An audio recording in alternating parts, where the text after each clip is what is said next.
आशीर्वादानं आपल्या ह्याच लोकसभा मतदारसंघातनं कल्पनाताई खासदार झाल्या, शिवाजी बापू कांबळे खासदार झाले.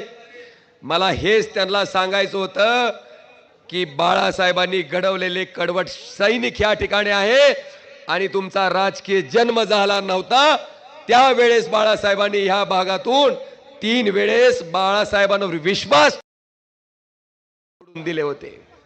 बांधवानो, पण तरी बी म्हणलं होतं आता ह्यांची एकदा परीक्षाच द्यावा न घ्यावी. मी एवढीच अपेक्षा व्यक्त केली होती की एक निवडणूक अशी व्हावी की मोदी आपल्या विरोधात असावे आणि मोदी विरोधात असताना जितक्या मतानं मोदी सोबत असताना निवडून आलो होतो त्याच्यापेक्षा एक मत आगाऊ होणं घेऊन मोदी विरोधात असताना निवडून यायचं. आणि गंमत काय, देवानं घरानं 24लाच ऐकलं. मला सांगा, देशाचे पंतप्रधान आपल्या विरोधात हितच झालती की कमळाबाईची सभा झालती का नाही? ती विरोधात आपल्यातले 40 लोक सुरत मार्गे गुवाहाटीला पालती पडली, ज्याच्यामुळे हे असंवैधानिक सरकार अस्तित्वात आलं, ज्याच्यामुळे एक फूल दोन हाप. ती विरोधात बांधवानो, एक फूल लक्षात आलं का? हा, आणि 2 हाप, एक गुलाबी आळी दुसरं आय. भाषण करायची गरजच नाही. ती विरोधात ह्या मतदारसंघातले कैलास पाटील सोडले तर 5 आमदार विरोधात. सत्तेची ताकद त्यांच्याकडं, पैशाची ताकद त्यांच्याकडं.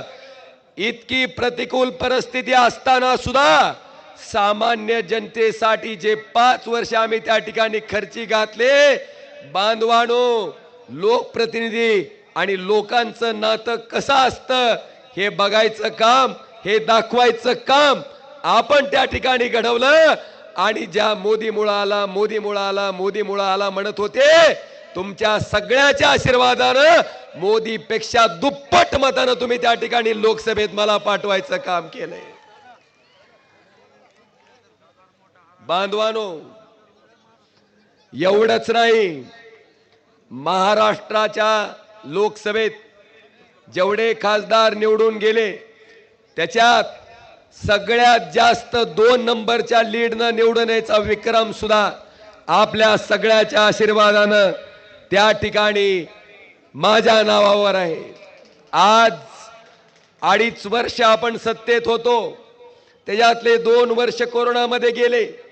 6 महिने फक्त आपल्याला काम करता आलं होतं. बांधवानो, त्या 6 महिन्यात ह्या धाराशिव जिल्ह्याचं शासकीय वैद्यकीय महाविद्यालय त्या ठिकाणी उद्धव ठाकरे साहेब मुख्यमंत्री असताना आणि अमित भैया वैद्यकीय शिक्षण मंत्री असताना आपण मंजूर करून घेतलं.